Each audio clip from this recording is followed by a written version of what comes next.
Mesdames et messieurs, bonjour. Comme à mon habitude, je mène d'abord des enquêtes avant de me prononcer sur un sujet. Eh bien, je suis aujourd'hui à mesure de vous révéler les conditions dans lesquelles Alino Fasso, l'activiste burkinabé, s'est donné la mort. Il ressort de mes investigations que depuis quelques mois, Alino Fasso broyait du noir. La raison de cette profonde tristesse, selon mes informations, n'est pas à rechercher dans les conditions de sa détention, puisque j'ai pu obtenir la confirmation qu'il était plutôt bien traité à l'école de gendarmerie d'Abidjan où il était détenu. En fait, Alino Fasso avait confié à plusieurs de ses proches qu'il se sentait trahi par la junte de son pays. Il s'étonnait notamment qu'aucune autorité n'ait fait la moindre déclaration publique depuis son arrestation en janvier. De même, d'après mes sources haut placées, aucune autorité consulaire du Burkina Faso à Abidjan ne lui a rendu visite. Par ailleurs, sur le plan matériel, Alino Fasso s'était plaint à certains de ses proches de n'avoir reçu aucune aide financière de la part du gouvernement de son pays, pas même en soutien pour payer les honoraires de son avocat. Alors que, comme on le sait, c'est dans le cadre de ses activités clandestines subversives au profit de la junte du Burkina Faso d'Ibrahim Traoré qu'il a été arrêté.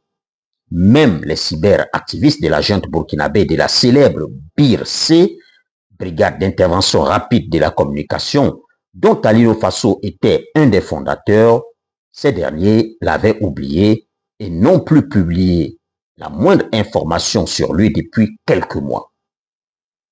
Énième preuve de ce qu'Alino Fasso avait été totalement abandonné par les autorités de son pays, le 7 juillet dernier, une certaine Raissa Compaoré, connue pour être très proche d'Alino Fasso, lançait une quête publique sur sa page Facebook depuis Ouagadougou pour venir en aide aux détenus. En ce lundi matin, j'ai décidé moi-même, Raissa Compaoré, de prendre mes responsabilités pour une initiative personnelle. Cela fait aujourd'hui 6 mois que notre frère Alino Fasso est détenu en Côte d'Ivoire et chaque jour, nous prions pour que Dieu touche les cœurs pour qu'une solution soit trouvée pour sa libération.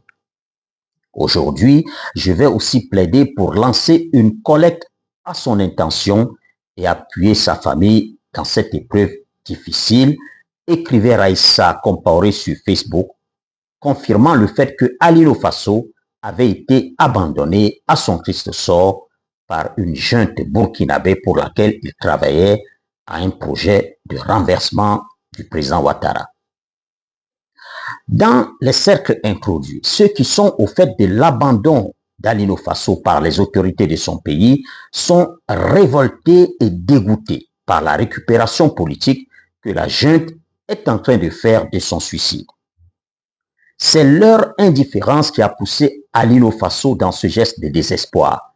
Cet abandon l'avait plongé dans une profonde dépression et son suicide ne surprend guère, m'a déclaré au téléphone depuis Ouagadougou un membre de la famille de l'activiste qui a requis l'anonymat, craignant des représailles d'une junte connue pour sa brutalité. Du côté ivoirien, tout en s'inclinant sur la mémoire du disparu, un officiel a trouvé peu intelligent que certains soupçonnent le gouvernement ivoirien d'avoir assassiné Alino Fasso.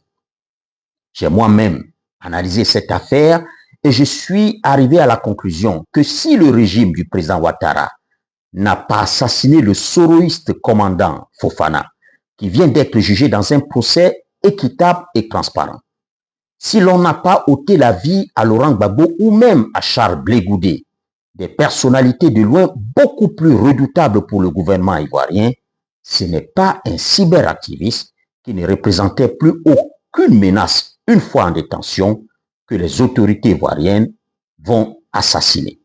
Au demeurant, et les faits le confirment, l'assassinat politique, ce n'est pas le genre de la maison.